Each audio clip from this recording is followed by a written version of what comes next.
Wasatch Report, shooting straight on everything from prepping to politics.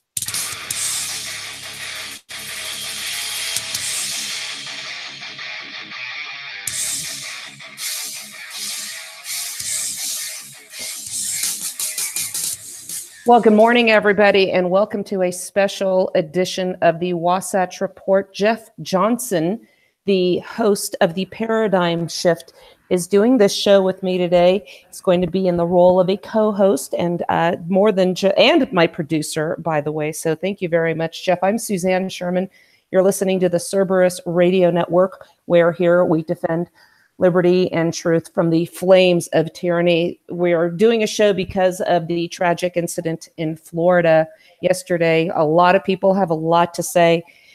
If you want to join us, we have a number 717-467-1736. You can also send us messages, facebook.com/Cerberus Radio Network. We have a fan page, CRN, also on Facebook. You can also send messages to me, facebook.com/Suzanne Sherman or Cowgirl Esquire, and I will check in with those as we go along. Also some interesting commentary on Twitter.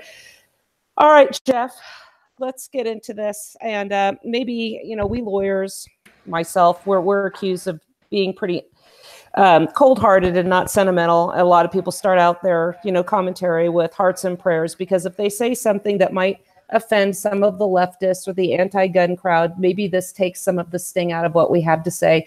I don't virtue signal. I do my thoughts and my prayers on my own. But if you want to start out with that, you are more than welcome. Obviously, we're very disturbed by what happened yesterday. We had, I believe, 17 children that have been killed? And I think some teachers.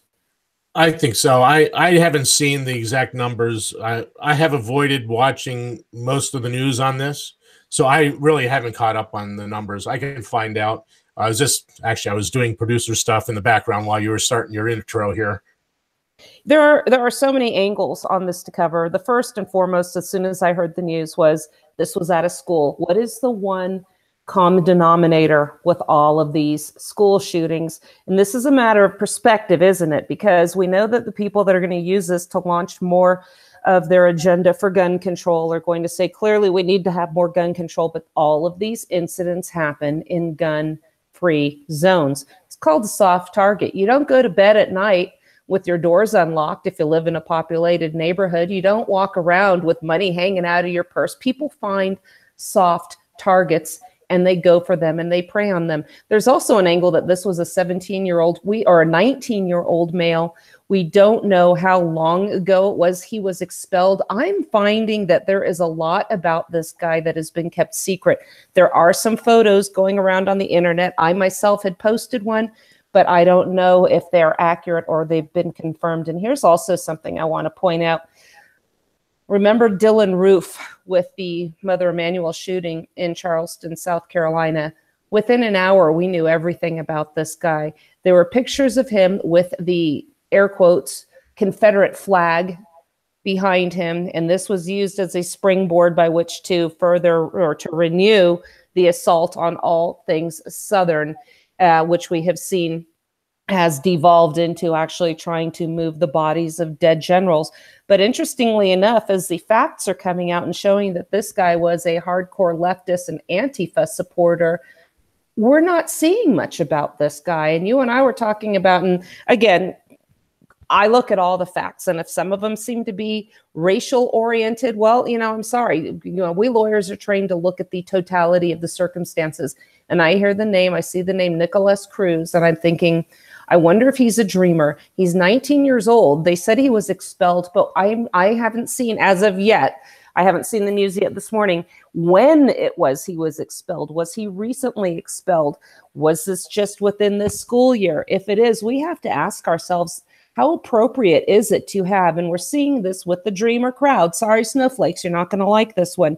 We're seeing that we're getting 19, 20-year-old males, especially, in the high schools because they're farther behind in their education. Do you really think it's appropriate to have males of this age and culture, in with our high school children? I went to high school when I was 13 years old, Jeff, so I really am questioning the appropriateness of this. Do you want to chime in on that angle before we... Yeah, I can honestly say I graduated because of my date of birth. I graduated when I was 17. I wasn't 18 until October, the year I graduated. And honestly, there were a couple guys, mostly guys that were older because they were held back a year. But for the most part, it was unusual to find people that were over 18 in high school back when we were kids. I mean, outside of, again, there were a few guys that, would have got held back or whatever. But it just wasn't a common thing. Now today it seems to be pretty common. Yeah, and the schools, I think, are a huge part of this because we are seeing it, and some of the comments I'm seeing, there's so much to say. I'm not quite sure where to start all this. But a lot of people are saying, we didn't have this problem when people that are our age that were, what criminy, Jeff, how many times have we talked about kids our age when we were in school would go to school with rifles in gun racks on their trucks. And they'd go to school after they went deer hunting and nobody would freak out. I'm getting a message here that says it looks like he was either the end of last year when he was asked not to bring a backpack or earlier this year and he was expelled from school. I want to thank Richard Barrett for that. He's actually going to do a show on this topic as well on his show, The Barrett Brief. I'll be joining him later. And he was expelled. I'm betting there's more to this than a kid being told not to bring a backpack to school and being expelled. You don't go from not bringing a backpack to school to going up and murdering 17 people. There are other facts involved. But let's talk a little bit about the school. You and I go on and on about the trifecta of evil that is really ailing society today. That is our government, our media, and the education system. Hillary Clinton had said with regards to getting these kids in early, we've got to get to these kids sooner. Well, what exactly does she mean by that, get to them? And, my point is they want to indoctrinate these children, get them dependent on the government.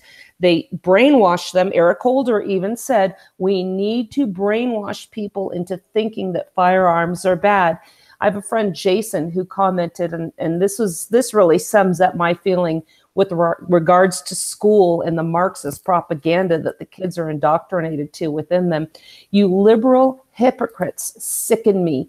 You churn out mountains of mentally ill young people from your government mind control factories who act violently.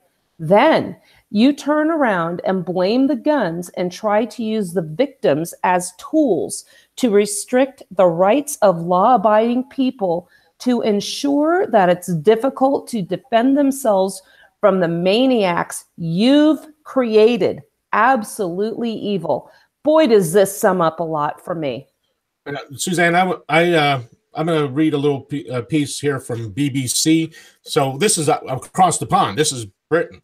Okay, school officials have not disclosed why Mr. Cruz was expelled from the school, but student Victoria Oliveira, 17, told the Associated Press it was because of a fight with his ex-girlfriend's new boyfriend. She also claimed that he had been abusive towards his ex-girlfriend.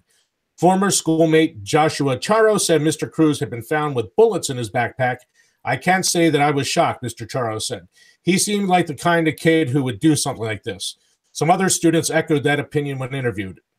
Quote, everyone predicted it, one told WFOR-TV. But police said they were not warned of any possible attack. Superintendent Robert Runcie was told reporters we received no warning. So all the kids in school knew about this kid, but no adults did for some reason. It is pretty incredible.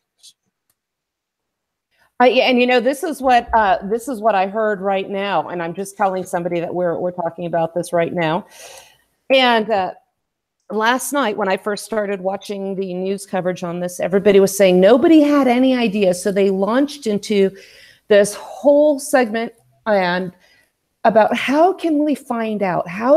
What are the triggers? Because apparently his friends all knew about this, but no adults had a clue. Well, the discussion, and I'm going to go into how they the discussion on how we can determine these people that are likely to commit crimes. And this is, again, a very slippery slope of determining crimes and who's likely to commit them before they happen. But it comes out now, and I saw in Breitbart that the FBI was, in fact, notified in September after a YouTube user named Nicholas Cruz, Nicholas Cruz had left a comment about wanting to be a professional school shooter. So somebody notified them of his intentions. A YouTube user named Ben Benite emailed the FBI tip line after he noticed a comment left by Nicholas Cruz on one of his videos. He said, "I'm going to be a professional school shooter." This guy who gave the tip lives in Mississippi and says he was immediately contacted by the local FBI office. He met with the agents the following day. That was the last I heard from them, he told BuzzFeed. I think that they were too busy following up on Russia collusion and trying to get Donald Trump impeached. That's my 2 cents on that. But going back to the article, in the wake of the arrest of 19-year-old Nicholas Cruz for the murders of 17 people, the article continues, Wednesday's school shooting in Florida, Benite was again contacted by the FBI. Well, aren't they just efficient? According to BuzzFeed, Special Agent Ryan Furr left the following voicemail. "I think we spoke with you in the past about a complaint you made about someone making a comment on your YouTube channel. I just wanted to follow up with you and ask you a question with something that's come up, if you wouldn't mind giving me a ring." Doesn't really sound like it's a matter of imminent importance. Benite says he was again visited by the FBI agents Wednesday and asked if he knew Cruz. When he told the agents he did not, they left. And as of this writing in the article this morning, there's no confirmation that the Nicholas Cruz who left the YouTube comment is the same Cruz arrested Wednesday for the shooting massacre. That's a way to downgrade it. So once again, it looks like the FBI was warned. Was it the same Cruz or not, given all of the information we're seeing that he's been posting on Facebook and everything else on social media, and given the mass amount of spying and the resources they have?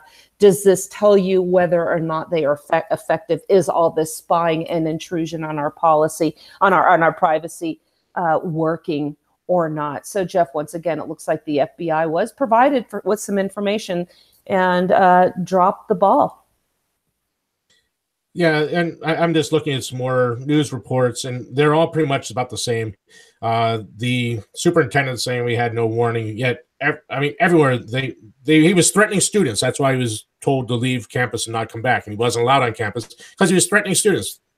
So how were you not aware of this guy if he was told to leave because he was threatening students? That was from the Independent, and that's another foreign one. That's again, United Kingdom, the Independent. So because I'm not just sticking with all the news stories from here, I'm trying to find the truth, and that's what we try to do here. We try not to give opinion about stuff like this, because this is a serious matter. And what I am seeing is there's just such a lack of information about the shooter himself. And typically, and when we have something like this, again, compared to Dylan Roof, you find out so much about them. And the Facebook page, remember who was the shooter that in Washington who wanted to kill Republicans? His Facebook page, you could find all that stuff. This one now is all, and they did close his down pretty quick. And I have to admit, it was a few hours before I got back. But boy, we are just not hearing much of anything about this guy and what he believed. And, the side that wants to focus on gun control is going to say, it really doesn't matter who he was, what he believed. What matters is he had easy access to an assault rifle, multiple magazines, high-capacity magazines. We're going to hear the same drivel, and went to a school and he killed children. Well, why does this happen? Here's a comment on Twitter. Any claim of mourning that doesn't also demand a substantial change in how we promote, regulate, and talk about firearms is a slap in the face to the families of the dead. It's empty words. I've had enough of empty words and thoughts and prayers. You know what I've had enough about I've had enough of the left politicizing it and accusing us of doing the same thing. You know, when the Republicans and conservatives wanted the truth about Benghazi, we were accused of politicizing of an event, but they have never, I don't think the bodies have even been cold before the left is calling for gun control after these incidents at all. So, you know, they're going to use this to double down, and I have absolutely no shame in combating them every step of the way. This is self-defense. I even tried to point out to somebody, Governor Herbert of Utah, you know, had to chime in and how awful this was. And of course it was awful. But again, what are we going to see here? A call for gun control. And this woman said in response to his comment on Twitter, we have a mental health problem and a gun control problem. Well, we do have a gun control problem. There's too damn much of it. And I said, you know, the gun control laws, you don't see these problems as much in these states. The states with the worst gun problems, let me start over, are the states and the municipalities with the most draconian gun laws. To which somebody replied to me, there are no draconian gun laws in the United States. You have to change your way of thinking. Your thoughts are killing people. Really? There's not draconian gun laws in Chicago, New York City, Washington, D.C. What's the one down there in New Orleans where the Katrina was? New Orleans. Boy, I had a brain froze for a second. They have terrible gun laws in all those major cities, and what they have, the highest crime rates and murder rates in the United States. If we take out all those major cities, we have one of the lowest murder rate per capita per 100,000 in the world. Yeah, and you know what you have, somebody else commented as well, I'm just reading these as they come in, when you have an armed society and people that can carry, you might have a shooter, but you won't have an active shooter for long. And that's the problem. People are so conditioned to looking for somebody else to do their job and protect them. I was on Prepper Talk Radio on K-Talk last Friday, and I mentioned there's one of the concerns. I was having a hard time finding the quote, but here was the sentiment during the ratification of the Second Amendment of the Bill of Rights. There was a concern with a militia and a standing army, if you had a standing army active at the same time. Remember, the standing army, they were the professionals. They were the ones getting paid. They were the ones, that was their job. The militia was pretty much everybody else, able-bodied and willing, and had a duty to protect themselves. The theory being, well, armies can be defeated, but the militia is behind every door. Every home is a castle. There was a concern that keeping the two in a duality, that members of the militia would eventually start focusing on their family, stop their training, they wouldn't train as much, and eventually they would rely on others for the defense of the homeland, the community, their general area. And this is really what has become of it.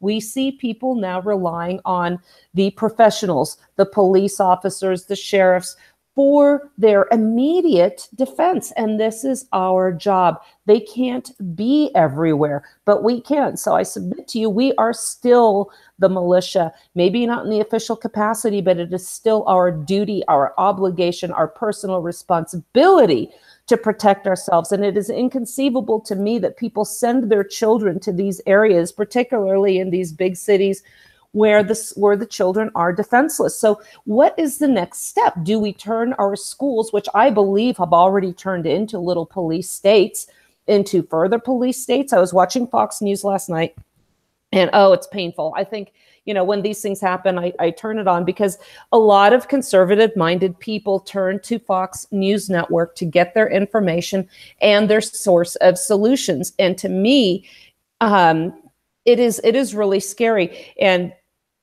I hate to say this. I know it sounds very cold-hearted, but some of the solutions to me sounded far worse than the possibility of more school shootings. And I know people say, well, that's fine. You can say that your kids aren't there.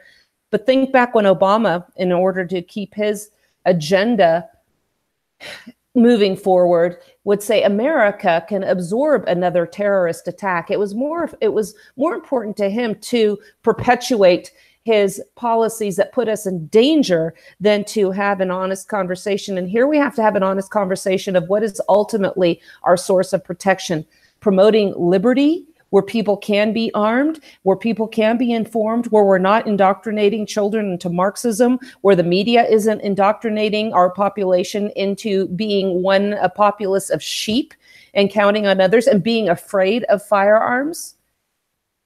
What's going to protect us more, being informed, being prepared, or being sheep that want more gun laws? By the way, during all this concern about the lives of children and humanity, we don't hear one talk about their inconsistency and their refusal to defend the unborn. We're okay with them pulling them out piece by piece.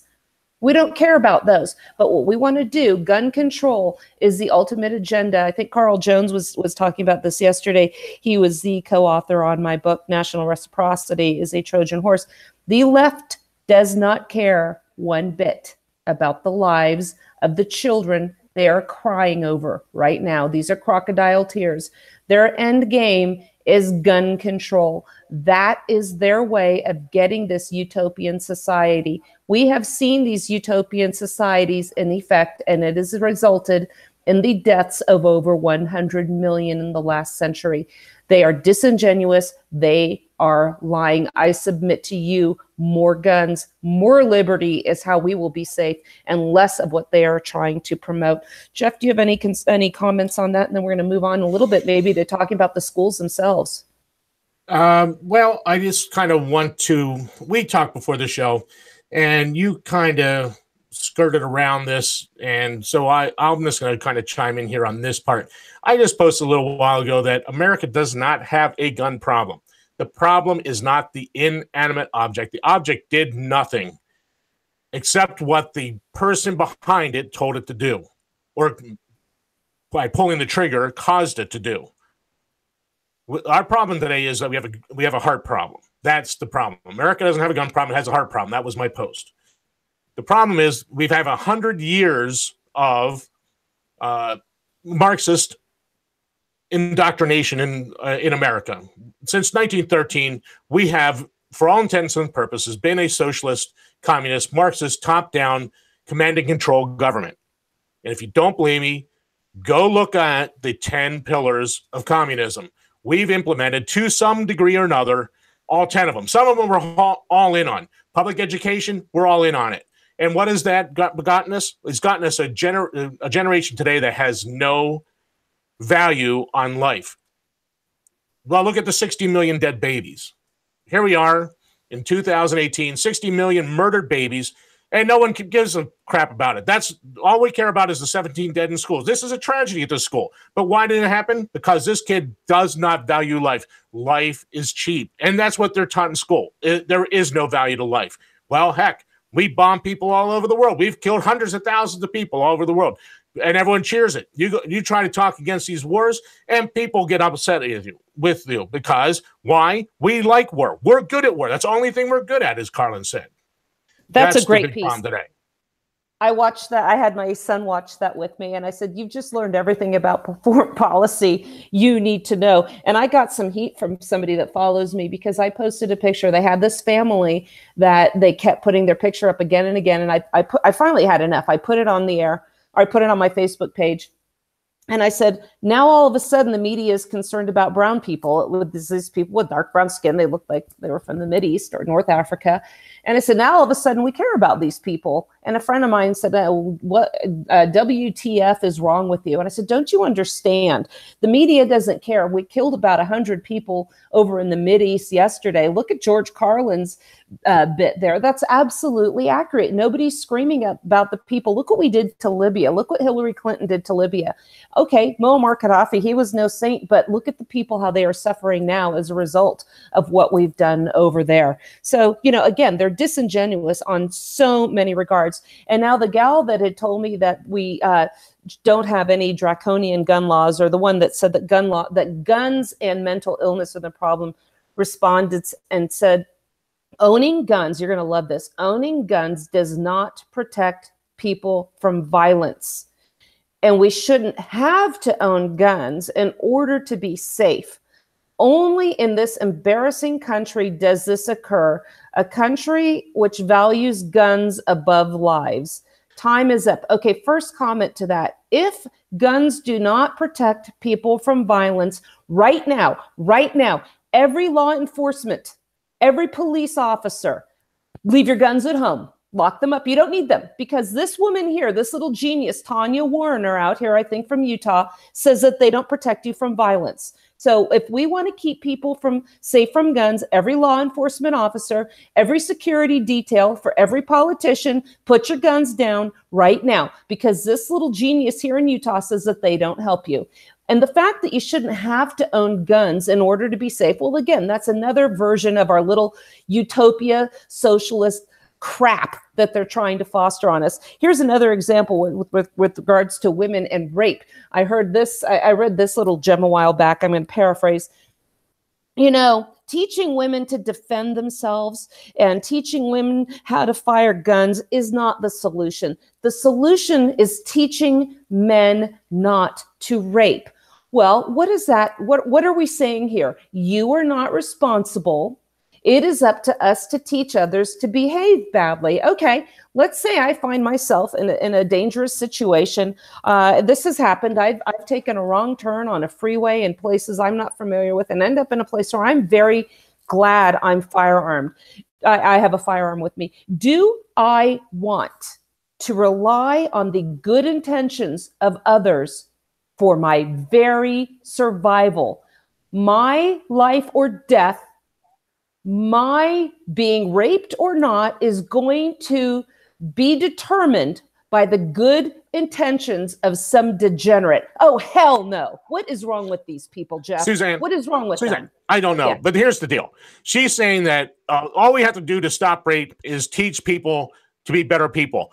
Well, how are they going to do that? They've taken God out of the schools. They've taken the moral compass away from these children and the adults of today. I mean, quite honestly, the vast majority of us are products of the public school. I mean, heck, try to teach someone about Patrick Henry or George Mason or anyone else, and they just look at you blankly.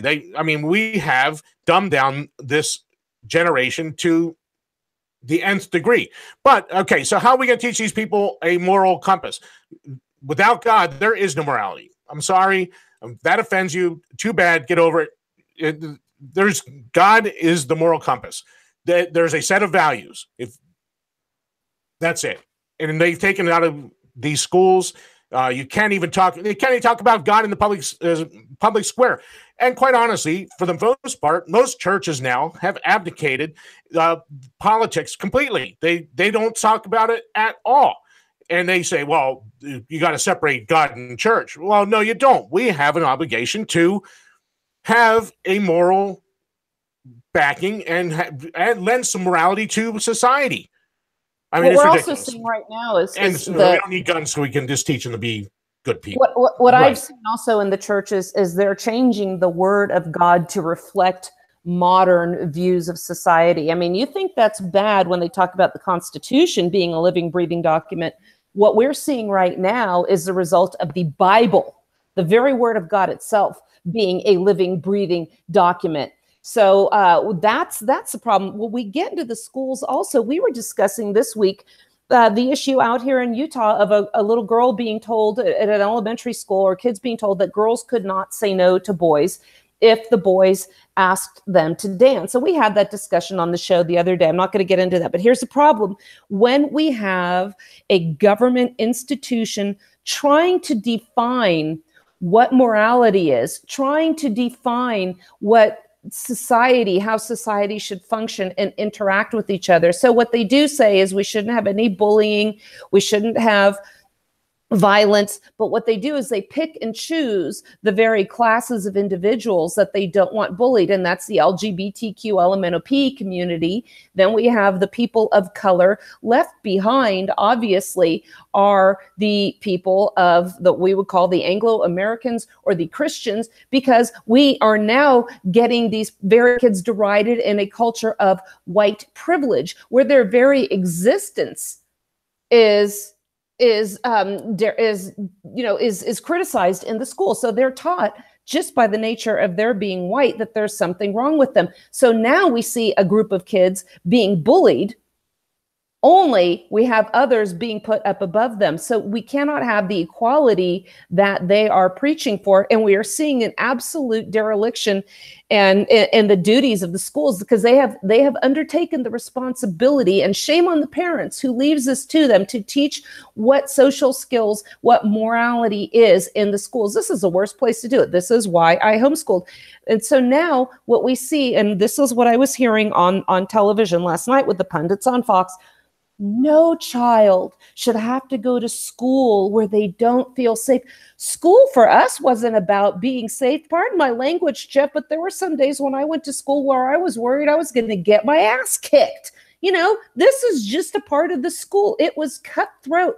And now what we're seeing is a bunch of kids that are going to school. They're being raised to be these little pansies that can't handle themselves. We've all gotten in brawls. Do you see that now? Now they get in trouble. We learn to solve our own problems. Now they get out of these government institutions and everybody's looking for their safe spaces. I tell you what, you take that wrong turn, you go into a wrong neighborhood, there is no safe space. And you haven't learned how to be alert. You haven't learned to defend yourself because you think that some government agency, some entity is going to keep you safe. Welcome to the jungle, boys and girls. At some point, you're going to be on your own and you're going to sink or swim. So you better learn how to handle yourself.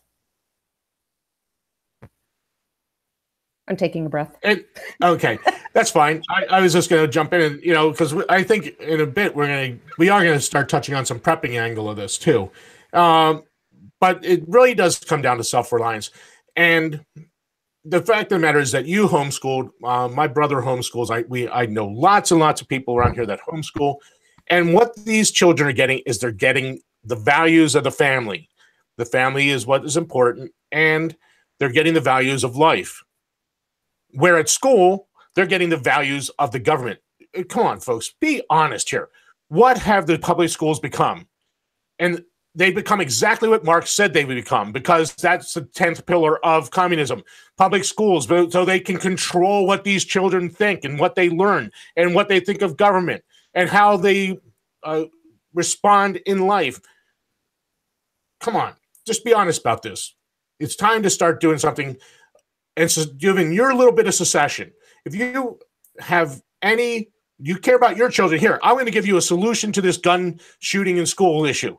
Homeschool your children. Take them out of the factory and bring them home and teach them what is really important, the values of your family, and find out what they enjoy learning and teach them that.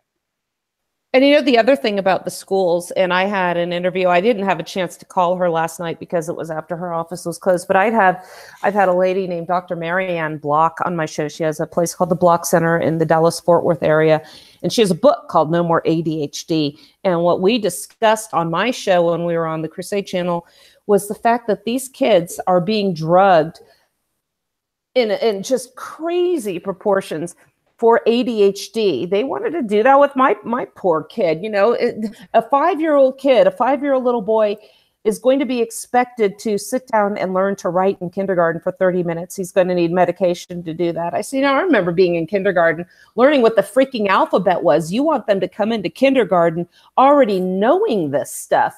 So on the one hand, the schools want to teach all this morality and everything else, but they're too busy to teach them how to read and write. And here's the problem. These kids have no social skills. They're medicated so they can cope with the school environment, which, by the way, is very detrimental, particularly for active little boys. And they're doubling down on the stuff that gets these kids frustrated. I had a friend of mine in California. Her son, a little boy, 7 years old, had to miss recess, which, by the way, they're getting shorter and shorter and shorter. These recesses, they're not being able to get out and run and play. He had to miss his only opportunity, recess. Why, Jeff? Why do you think it is? Do you know what his horrific offense was? He had to go to the bathroom. So the teacher punished him by this. I'm getting some information now from our listener Robin out in California, the lovely Robin of Tailgunner Apparel. Guns are not needed to protect us. What a load of crap. Appliances delivered to my house 2 weeks ago. Okay, so this is the other stuff. So she got her concealed carry out in California. She happens to be in an area where they have a sheriff that actually respects our right to personal protection. And she's even teaching her daughter. Her daughter's learning a form of physical self-defense. She learns how to shoot. She is a capable girl. This is what we need, parenting like this. So good job, Robin. And again, Jeff, we have these kids that are not learning the social skills. Your kid has a problem they need to deal with? Nah, they really don't. Just give them some drugs, keep them in school, sit down and shut up. The schools are, like I said, are turning out little Marxists that are unable to cope with life's issues, and then they go out and react this way. We see how they're reacting with Antifa. We see what happened when they didn't get their way in the last presidential election. And here's something that really frightened me last night, what they were talking about, and we'll get into some prepping too, and how we can get our kids prepared if we have to send them off to these schools. The pundits were talking about how we can prevent these crimes. And as we discussed at the beginning of the show, the FBI dropped the ball. They were tipped off on this guy, but we've seen what the focus on the FBI has been lately, and it has not been very helpful. They're talking about changing the definitions of mentally disturbed, mental disorders. We need to change the way we define these terms. The context of this conversation was this guy's Facebook page and social media where he was talking about guns. And yes, this guy was very disturbed, and I know this was over the top, but what kind of slippery slope are we talking about here? And again, think of when we have a changing of the guard, when we have people that are vehemently against and overwhelmingly in charge of our political situation here, who are vehemently against firearms. What are they going to look at? How many of us have hunting pictures? How many of us have firearms? How many of us talk about firearms on social media? Are people like that? I mean, I know people like that already think I'm crazy. But at what point does this become where we end up getting on lists? I mean, I joke a lot of times that I'm always amazed when I can get on an airplane or buy another gun after the stuff I post. But at what point does this become a reality with the thought police now? Are we going to have people that are employed by the government in the schools going through everybody's Facebook profiles? Remember a while back, prospective employers wanted your Facebook passwords. Is that going to be mandatory to go to school? What, how Orwellian are we going to get? They were talking about having armed veterans, police officers on the campuses. Are they going to stick to their job of keeping them safe from an active shooter? We know this is very rare. When it happens, it makes the headlines. It is horrific. Yes, my hearts break for the families who have lost their loved ones yesterday. But are we going to turn our schools? They already resemble little prisons. I'll tell you a quick one. I was driving through a neighborhood in California, and there are fences all around the schools. Now, I didn't grow up to that. We could go off and on the campus. It was great. I'd cut class. I'd go to the beach. We had some freedom. I still got good grades. They had a sign out there that said, "Early release today." Early release? Jeff, what does that sound like to you? That sounds like parole or probation to me. Yeah, we release out the front door of the jail when people max out. So yeah, we release them. It's the same thing.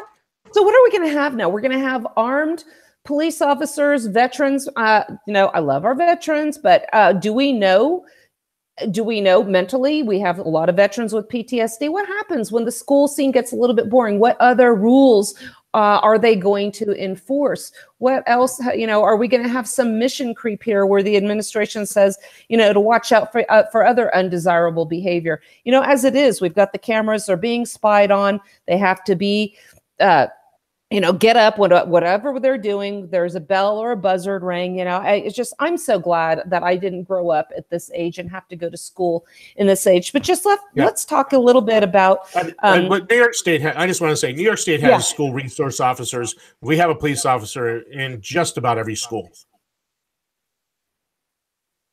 Yeah, and so, we're gonna have a lot of counseling available now for the kids when they go back, but really counseling without a change in what they're doing is pointless.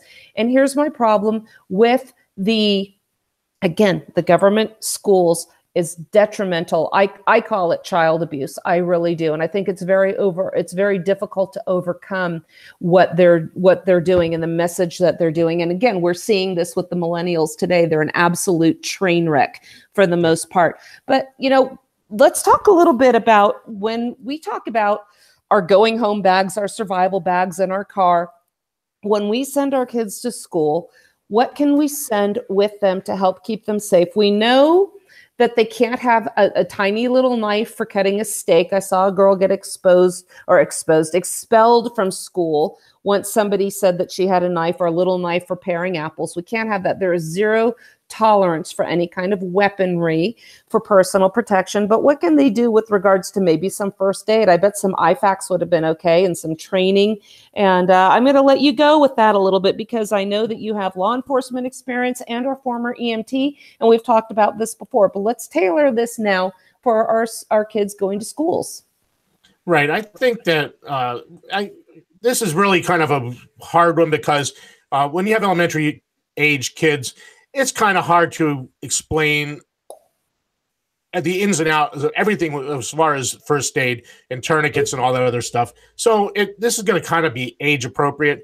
Right. A 5-year-old's probably not going to be carrying an IFAC because they're not going to be able to comprehend all the forget that word. How to use intricacies for the English speakers. Today, this was a kind of a spur of the moment thing because of the nature of what happened. Anyway, so a 5-year-old probably is not going to be carrying a red cat, which is a combat tourniquet, is what that is, a red cat. So they're not going to carry a tourniquet. They're probably not going to understand how to use Israeli bandages, occlusive dressings, and all those other things.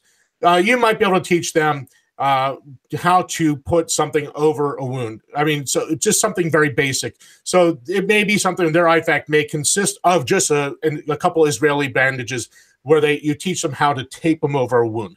And that would be a fantastic thing in that situation for one of their classmates or whatever. So it might be age appropriate to teach them basic things at a young age. As they get older, you can bring in some of the other stuff, the tourniquets, the occlusive dressings. If you have a chest wound, you're going to seal it off so that air doesn't come in. So there's going to be a lot of different age-appropriate things. By high school, these children that were in high school some of these people had IFACs. They could have been immediate responders if they were stuck in place with somebody that was shot and they were unable to get out. They could render aid if they have the tools to do so. So an IFAC is a wonderful thing, especially if you're going to send them to these factories with all these potential dangers. You better send them prepared to, number one, get out alive. And we're going to get into something related to that. I posted on our page a link, and it's not an ad, and it's not an endorsement of the product. But I did post a backpack that converts into a tactical vest. So it gives front and back a ballistic protection. It is Kevlar. It's a 3A protection vest. So go to our website and look. There are products out there. I shared with Suzanne a page that had a whole bunch of vests that were 3A that they had Kevlar inserts in them. Some are very pretty. Would you agree, Suzanne? Yeah, they're pretty cool. Yeah, some of them are actually very, very pretty. So your kid can carry to school. I'm sorry, go ahead. No, it's sad that we have to think about sending our kids to school with such items, but this is the reality, and this is why my first bit of advice is get your kids out of these schools. This is why the government needs to get out of these schools. Schools should be privatized all the way. Then they're not going to have this loyalty to the government and spewing the government material that's handed down to them. This should be a local decision, what your child learns, and be independent of, again, government agencies that go all the way up to Washington, D.C. Why do we need a Department of Education? The answer is we really do not. And what we're seeing is the result of government indoctrination, education, more violence, again, with the focus being put where it shouldn't belong instead of where it should belong. So yes, unfortunately, this is something that I don't know how you can send your kids to something like to school without it scaring them. I mean, to say, okay, I'm sending you to school today, little Johnny, but I think your life might be in danger. So I want to be responsible and prepare you. So put on this bulletproof vest. But criminy, you know what? If you have to do it and that's your situation, there's a way to tell them, look, there are some bad people in the world. The chances are so remote that this will ever happen. But God forbid, if something happens, put this on. I'm going to teach you in life that as you get older, that the world can be a dangerous place. But if you are aware and you know how to cope with situations, it doesn't have to be a scary place. Yeah. And so, again, and if you would decide that you're going to buy that vest, I mean, this is not an endorsement of that product. I did try, I think, this very product on at a show in the last year. I think I saw it about a year ago. And that's why I looked that product up. I tried it on. And it is actually pretty cool. If you are looking for a get-home bag, a bug-out bag, and you're not going to be able to carry a plate carrier or whatever with you, this is a perfect thing because you could actually put it on. You have your level 3A protection, and you also have backpack. So you're actually distributing the load. You can have your get-home bag on your front and back, plus you have 3A protection. So it's going to stop just about every pistol round out there. It won't be effective against rifle rounds without ballistic plates. If you're going to put some plates in there, then ceramic plates or some steel plates, then it would stop that. But it's a great product to look at. There's probably other people out there. Do a lot of research, find what's best for you. But, and I would only suggest one thing. If you are going to send your child to school with this particular backpack, the very first thing you need to tell them is this is a secret. You don't ever tell anyone about your backpack. Because that is your life-saving thing. It's not your friend's life-saving thing, because if something goes down and they know you have a backpack that's a bulletproof vest, they're going to take it from you. That bully's going to take it from you. Just unzip it, put it over your shoulders, put it on, tighten it down, and just get out of the way as quickly as possible. But that is your secret. That has to be a secret because it's going to save your child's life. You don't want some other kid taking it from them and then putting your child at risk. But it's a great little product. So in that backpack, they could carry their IFAK. Again, you're right. I hate the fact that they can't go there even with a small pocket knife. That is a good survival tool. They can do a lot of things with a pocket knife, as well as being a defensive weapon. I mean, it's not the ideal thing to have a knife in a gunfight, but if that's all you had, that's what you had. So, but I put my boys through Korean Taekwondo, and they got black belts. And, again, that was more for just for confidence building. And they were in school till my older one was in 2nd grade. And then the other one was in junior kindergarten. And, my kids have had to use that sometimes. They've been bullied even out here. Some kid when mine were younger started pushing mine, and my younger one went straight to his defensive move. He didn't hurt the other kid, but he was able to defend himself. So defending yourselves from bullies is a great way to handle your own situation. Again, these kids are not being taught the life skills to cope.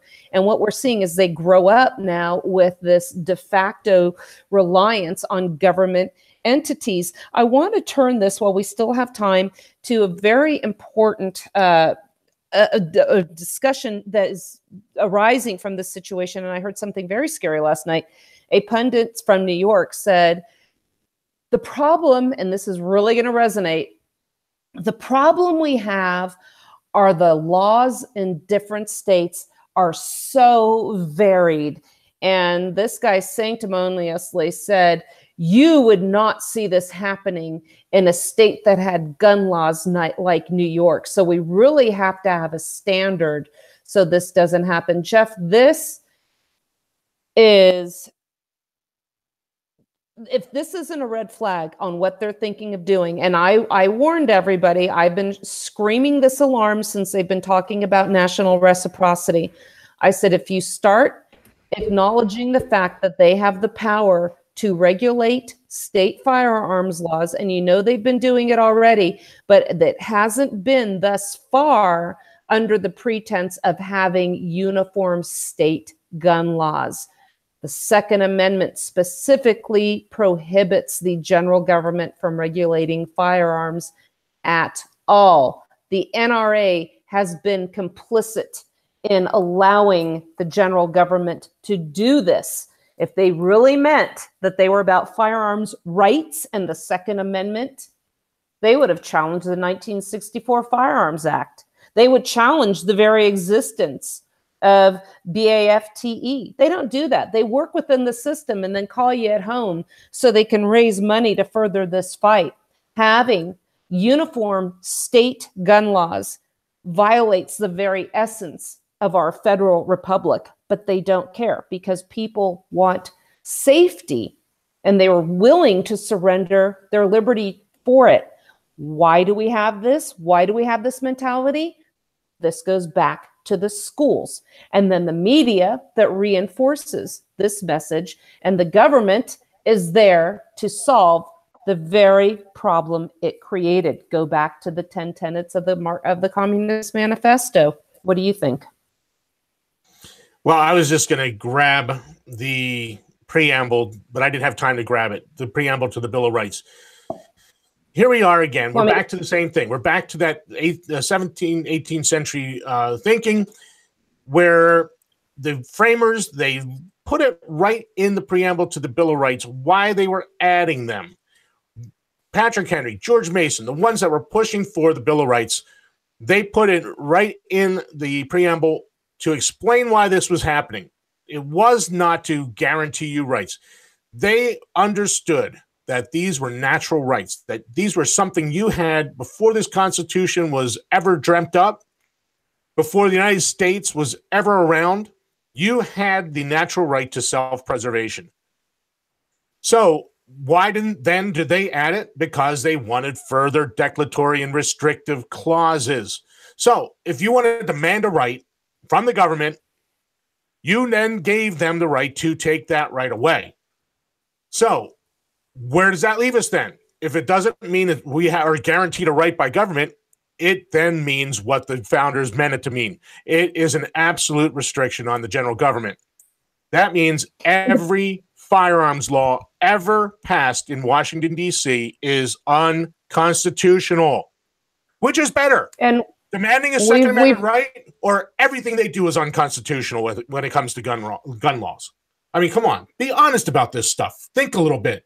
I'm sorry, I'm worked up over that one because you got me worked up. No, and you're absolutely right. And what really gets my goat is, you know, so-called attorneys that call themselves, or attorneys that call themselves Second Amendment experts or specialists. And then they start, if you go to their website or their radio shows, there's one out in Indiana. I called him on his nonsense. It says he's out there defending Second Amendment rights and going to college campuses and teaching young Republicans about their Second Amendment rights. I said, what the hell are you virtue signaling for? What you're doing to them is teaching them that these rights come from Washington, D.C., that these rights come from the Constitution. When you say that these are rights coming from government, that is a de facto handing over these rights to the very people that want to take them away.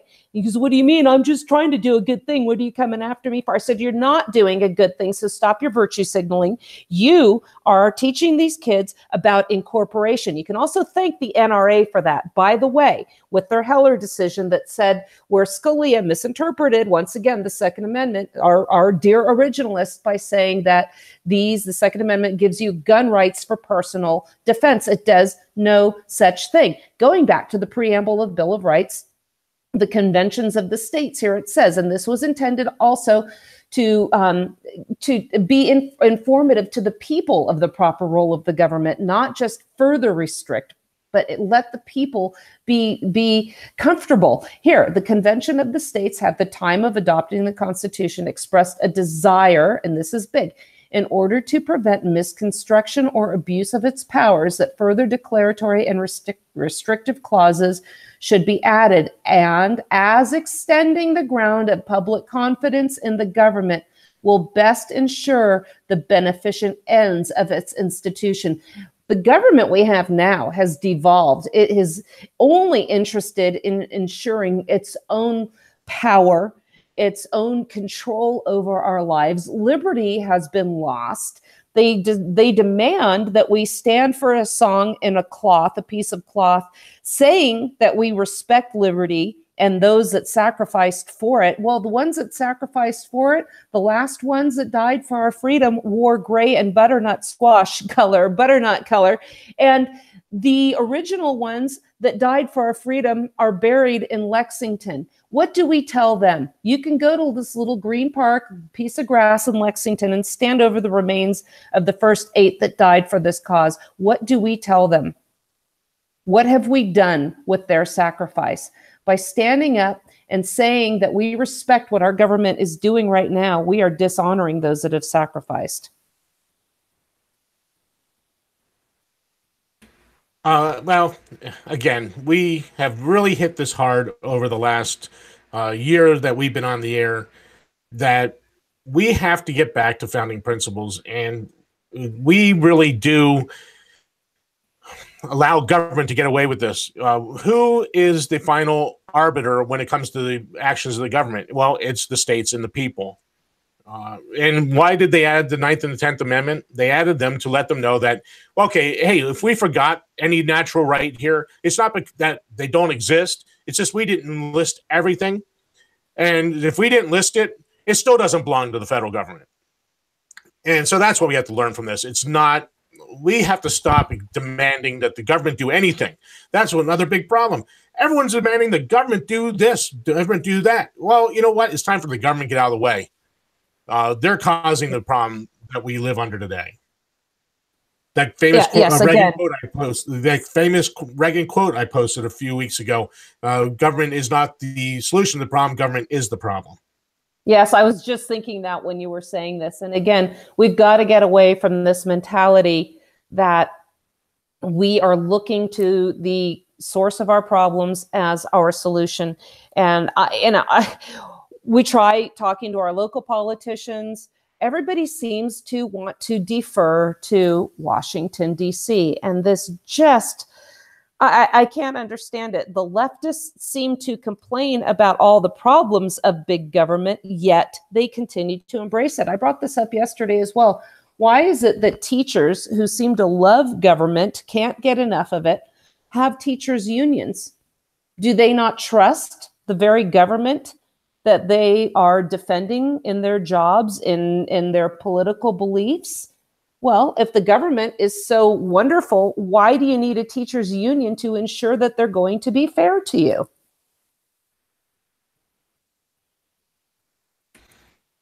Oh, well, you're talking to the wrong guy. I'm forced to be in a union that's absolutely pathetic. It gives money to the very people that they claim to be fighting against. So I'm not the one to talk about unions. Don't get me started, please. That's a whole other show. Well, and that's the thing too, the forcing of people to be into unions. Well, we should do a show on that, because I know Mises.org said that there is it's not true that people that are not in unions do benefit from their efforts and their endeavors. So the bottom line is, as we wrap up the show, what do we do next? What I suggest we do is stop listening to those that say we need more spying, to stop listening to those that say we need more common sense gun control. The problem is not the guns. The problem, as you said, it's a heart problem. It is a society problem. We are turning our backs on our children because we are so enslaved by what we are supposed to do, to think that we are good, productive members of society. We have both parents working outside the home. We have our kids in daycare at an early age. Just like we said, going back to the founding generation, where they were worried that the militia would one day abandon their responsibilities in favor of government entities taking on that responsibility. We have abrogated our responsibility to raise our own children. They are put in institutions that favor big government, that glorify a man whose actions caused the death of over 800,000 Americans. Abraham Lincoln's actions were atrocious, they were egregious, and they were illegal. And they are taught that when the government kills hundreds of thousands, almost 1 million of its own people, to collect a tax, that is okay. They will be glorified. They are taught that the government can do no wrong. And I'm here, Jeff is here, to tell you that much of what the government does is inherently wrong. It is inherently violent. It is inherently unfair. And that's where we are. This is why we get up in the morning. This is why we do what we do. Jeff Johnson, I want to thank you for joining me today. Especially Wasatch Report. Those were the days. Sending liberty and freedom to the flames of tyranny. God bless you. Girls were girls and men were men. Mister, we could use a man like Herbert Hoover again. Didn't need no welfare state. Everybody pulled his weight. Gee, our old LaSalle ran great. Those were the days.